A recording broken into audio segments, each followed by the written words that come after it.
बोलिए मुझे क्या करना चाहिए अब, और ये आपको क्यों मेरे फील हो साथ रहा और पॉडकास्ट करने चाहिए जब तक आपके क्वेश्चंस खत्म ना हो। है? कुछ ऐसी चीजें हैं जो आप इंटरनेट पर नहीं शेयर कर सकते?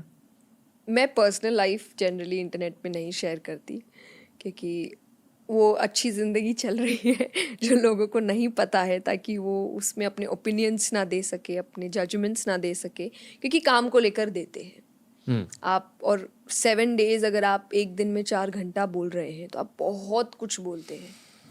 कई बार वो चीज़ें हो सकती है डायरेक्टली बहुत अच्छी है, इनडायरेक्टली लोगों को अच्छी नहीं लगती, क्योंकि फैक्ट है कि कई बार कि ये तो बहुत ही डायरेक्ट हो गया, आपको थोड़ा सटल होना पड़ेगा। एंड मैंने बोला कथा सटल नहीं होती। So I don't share my personal life, इसीलिए कि कथा में यू शेयर इतना कुछ एंड उस पर भी you have opinions and judgements. So personal life बहुत छुपी है मेरी।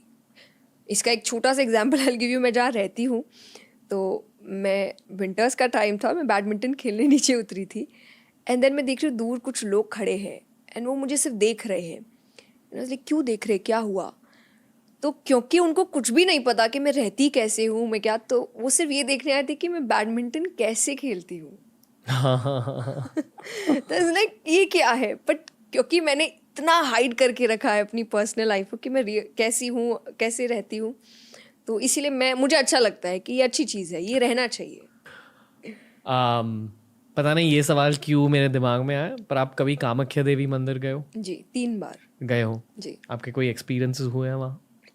नहीं, बट पावर है एक, आप स्पेशली मुझे ऐसा लगता है कि एक औरत जाए तो वो और पावरफुल महसूस करती है कि वहाँ पे स्त्री का ही उसकी शक्ति क्या है बताई गई है, और हर रूप से उसके हर पार्ट्स में कितनी शक्ति है वो बताई गई है। ये क्योंकि हम यहाँ हमारी पूरी टीम यहाँ वाली एक मेल टीम प्रेजेंट है, जी। ऐसा हमारी पूरी टीम मिक्स्ड है, बट यहाँ से मेल टीम प्रेजेंट है।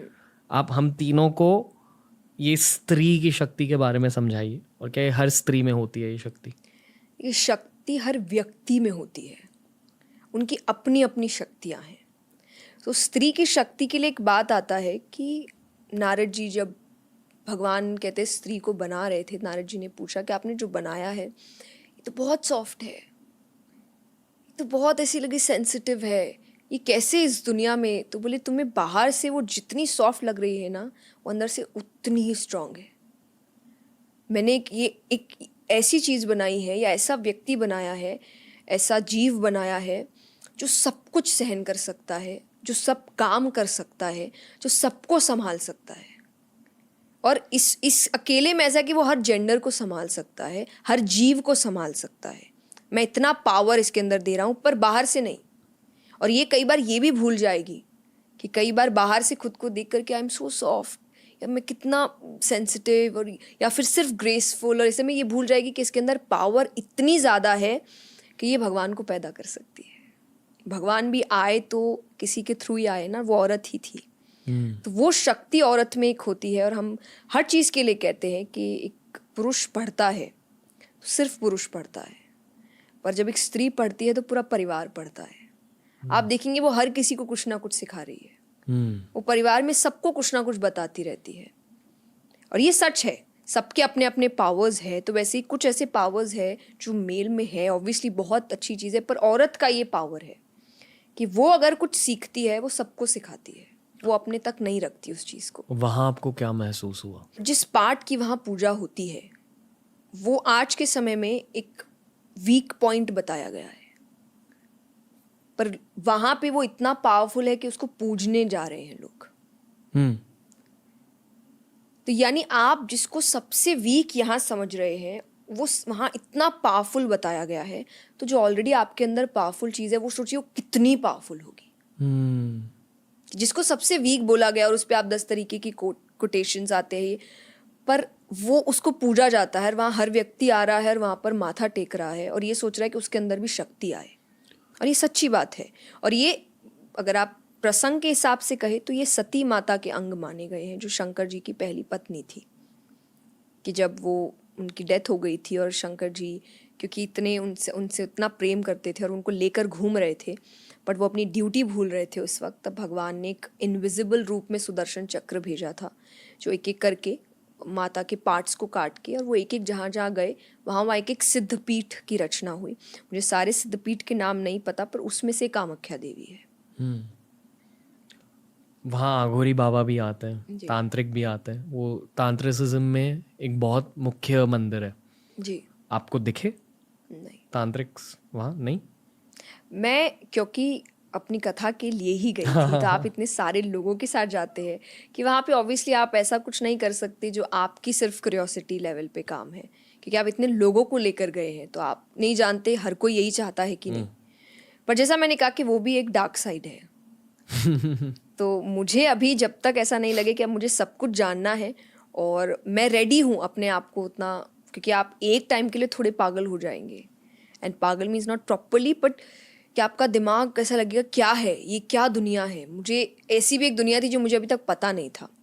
उस वक्त अपने आप को काम रखना बहुत मुश्किल होगा जब आप शुरुआती दौर पर इन चीज़ों को समझेंगे।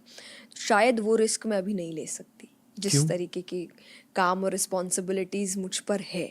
तो आई डोंट थिंक कि मैं उस तरीके का रिस्क अभी ले सकती हूँ अपने दिमाग के साथ। पर आप सोच रहे हो उस बात के बारे में? बिल्कुल, एकदम। मुझे एक्साइट करता है कि क्या है कि जो लोगों को पता नहीं है, और जिनको, जैसे मैंने कहा, मैंने आपके पॉडकास्ट देखे हैं, तो मैंने देखे इसीलिए हैं कि मुझे इंटरेस्ट आता है इन बातों में, पर मुझे अभी ज़्यादा नहीं जानना। राजर्षि नंदी नाम के एक व्यक्ति आ रहे हैं अभी पॉडकास्ट पर। उनके साथ एक इंग्लिश पॉडकास्ट रिलीज हुआ है। ओके। उनके सारे पॉडकास्ट देखना। उन्होंने बहुत बहुत ज़्यादा ब्रेक डाउन किया है तांत्रिक थॉट को और तांत्रिक प्रैक्टिसेस को, क्योंकि वो खुद एक प्रैक्टिशनर है। और उस दिन के बाद मैं तांत्रिक्स के बारे में बहुत ज़्यादा सोच रहा था, और मेरी ज़िंदगी में चीज़ें होने लगी जो मैं शायद पॉडकास्ट पर नहीं कह सकता, क्योंकि मैंने उन चीज़ों को प्रोसेस भी नहीं किया अभी तक। पर ये जो लेफ्ट हैंड ऑफ गॉड वाला पाथ है, आई फील कि बहुत इंटरेस्टिंग सब्जेक्ट है। मैं अक्सर ये सोचता हूँ कि मैं 3-4 साल पहले ऐसे पॉडकास्ट शायद रिलीज़ भी नहीं कर सकता था। लोग समझते ही नहीं। पॉडकास्ट की शुरुआत भी जब हुई 2019 में, मुझे बहुत बेसिक से शुरू करना पड़ा। मैनिफेस्टेशन, लॉ ऑफ अट्रैक्शन, ऐसी चीज़ों से स्टार्ट करना पड़ा। अब जाके हाई लेवल के आघोर और ये सब वाले पॉडकास्ट निकल रहे हैं। इनमें बहुत ज़्यादा नॉलेज है, ये बहुत डेंसली नॉलेजेबल पॉडकास्ट है। काफ़ी सारे लोग हंस रहे हैं कि वो काला जादू की बातें हो रही हैं, ये वो, पर एक्चुअली अगर आप उन पॉडकास्ट को खोल के देखें तो बहुत ज़्यादा डेंस नॉलेज है। मैं खुद से ये पूछता हूँ कि ये क्यों हो रहा है हमारे थ्रू एज 90s किड्स 2022 में। आपकी भी जर्नी ऐसी क्यों बन चुकी है? हम एक नेशनल स्टेज पर एज मीडिया प्रोफेशनल्स क्यों इन चीज़ों के बारे में बात कर रहे हैं, और ये चीज़ें एक्सेप्ट क्यों हो रही है? फॉर एग्जाम्पल, जब पहले हम स्पिरिचुअल पॉडकास्ट रिलीज़ करते थे, व्यूज़ नहीं मिलते थे, बट ओवर टाइम बहुत व्यूज़ अक्यूमुलेट हो जाते हैं उन पॉडकास्ट पर। आज हर स्पिरिचुअल पॉडकास्ट में more than 1 million व्यूज़ आते हैं। पर मेरे दिमाग में ये क्यों वाला सवाल बहुत ज़्यादा फ्लैश करता है। आप ये सोचते हो कि दुनिया कैसी स्थिति में है, कि दुनिया को क्यों इन चीज़ों की ज़रूरत है सडनली? क्या ये कलयुग का पीक है, या क्या कलयुग ख़त्म हो रहा है? कलयुग तो 4,32,000 का है, और अभी 5,000 कुछ वर्ष ही हुए हैं, जिसमें से प्रसंग आता है कि राजा परीक्षित ने जब कलयुग को पहली बार देखा था, तो ये पांडवों के वंश के हैं, लास्ट राजा परीक्षित। तो उन्होंने कलयुग से जब बात की थी, तो उन्होंने कहा था कि तुम तो मुझे अच्छे नहीं लग रहे। तो उसमें दिखाया था कि वो एक बैल है, उसको बहुत मार रहे हैं, उसको धर्म का प्रतीक दिया गया था। एक गाय है, उसको धरती का प्रतीक दिया गया था। और उसमें वो सब बता रहे कि एक बहुत क्रूअल व्यू उन्होंने देखा था। तो उन्होंने देखा था कि ये समय तो आना ही नहीं चाहिए। अगर एक ऐसा समय आने वाला है, इतनी क्रूअल्टी होने वाली है, तो मैं तुमको अब आज ही मार देता हूँ। तब उन्होंने बोला था कि मुझ में बहुत अवगुण है, पर एक बहुत अच्छा गुण है मेरे अंदर, कि इस ऐसे टाइम में भगवान को प्राप्त करना बहुत इजी होगा, जिसका नाम है कलयुग केवल नाम आधारा, सिर्फ नाम जप। इसलिए मेडिटेशन में मंत्रों का नाम आया, हरे कृष्णा महामंत्र का जाप। ये सिर्फ एक तो भगवान का नाम है, हरे कृष्णा हरे राम, कृष्णा कृष्णा हरे हरे, सिर्फ भगवान का नाम है, कोई बहुत टफ चीज़ नहीं है। तो कलयुग का सबसे अच्छा चीज़ माना गया था कि आप सिर्फ नाम जप करेंगे और आपको बहुत रिजल्ट्स मिलेंगे। ये सबसे इजी युग है भगवान को पाने का। तो तब उन्होंने बोला था ठीक है, पर मेरा समय 5,000 वर्ष और रहेगा, तब 5,000 तक तुम नहीं आओगे। तो उसने बोला था ठीक है। उसके बाद बोले अपना असर दिखाना। तो अभी 5,000 कुछ ही समय हुआ है, exactly I don't know the year अभी, लेकिन क्योंकि महाभारत की डेटिंग रफली 3000 BC की है। As in, ये मैंने बहुत सारे पॉडकास्ट के बाद ये इस कंक्लूजन तक पहुंचा हूं। एग्जैक्टली हाँ, तो वो एग्जैक्टली एकदम नहीं, पर 5,000 वर्ष पूरे होके कुछ समय और हुआ है। तो इसीलिए जिनको लगता है कलयुग पीक पर है, तो नहीं, कलयुग अभी बहुत छोटा है, एक डॉट के जितना है। और कहा जाता है कि जस्ट इमेजिन कि जब ये एक यंग कलयुग बनेगा तब क्या होगा।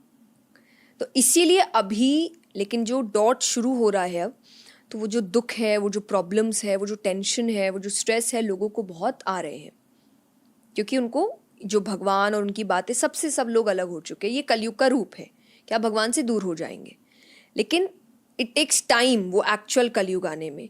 तो इसीलिए उनको जब स्पिरिचुअलिटी से, इन चीज़ों से आसानी हो रही है, एक ईजीनेस मिल रही है, एक कंफर्ट मिल रहा है, और वो लोग टफ सिचुएशंस को हैंडल कर पा रहे हैं। स्पिरिचुअलिटी का एक और रीज़न है कि आज ज़्यादा लोग करते हैं, ये मैंने आई थिंक मैंने कहीं कथा करी थी। वो एक बहुत बड़ी कंपनी के CEO थे, उन्होंने मुझे बोला था कि हम अभी अपनी कंपनी में जो सेशंस करवाते हैं, हम उसमें अब ये लोगों तक पहुंचाने की कोशिश कर रहे हैं कि कर्म करो, फल की चिंता मत करो, कि निस्वार्थ कर्म करो।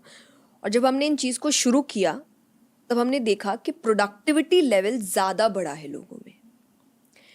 तो कई लोग अपने ही फ़ायदे के लिए स्पिरिचुअल प्रैक्टिसेस कर रहे हैं, सो दैट वो अपने करियर में इन चीज़ों में ज़्यादा गेन कर सके। तो दो तरीके, एक जो दुखी है वो स्पिरिचुअलिटी की ओर जा रहे हैं, एक जिनको लग रहा है उस वजह से मेरा काम और अच्छा हो रहा है और बहुत ईज में हो रहा है, मुझे तकलीफ नहीं हो रही है और मैं ज़्यादा प्रोडक्टिव हो रहा हूँ, क्रिएटिव हो रहा हूँ। तो ये दो रीजंस है कि लोग अभी स्पिरिचुअलिटी की तरफ बहुत ज़्यादा पढ़ रहे हैं। तो ये एक रीज़न, और सबसे ज़्यादा यूथ, क्योंकि सबसे ज़्यादा कंपटीशन आज यूथ में है, चाहे वो मार्क्स को लेकर है, करियर को लेकर है, डिफरेंट सेक्टर्स को लेकर है, कहाँ जाए कहाँ नहीं जाए, जनरेशन गैप को लेकर है, उस टेंशन को कैसे फिलअप करे, रिलेशनशिप को लेकर है। तो उनको एक, इतने प्रॉब्लम्स में एक रास्ता दिखता है जो उनको खुश कर रहा है, उनको शांत कर रहा है, दैट इज स्पिरिचुअलिटी। ये मुझे पता नहीं क्यों, पर मुझे ज़्यादा इंटेंस पॉडकास्ट लगा। आई फील कि अगली बार जब हम बातें करेंगे जी, और भी इंटेंस बातें होंगी।